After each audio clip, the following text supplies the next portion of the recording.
मिठो छ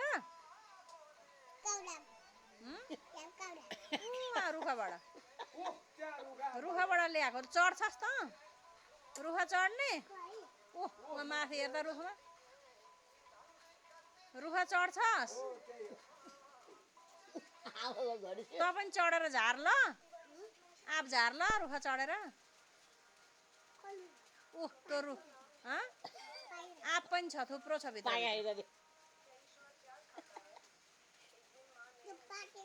पाकेको त हो त काँचो त कसले दिन्छ तँलाई मिठो छ म को अरे भन म को अघि मैले भनेको होइन तँलाई म को अघि मैले भने होइन को अघि मैले के भने लु भन् त बाउनी म बाउनी हो दिदी होइन दिदी भन्नु ल तिखे पर्छ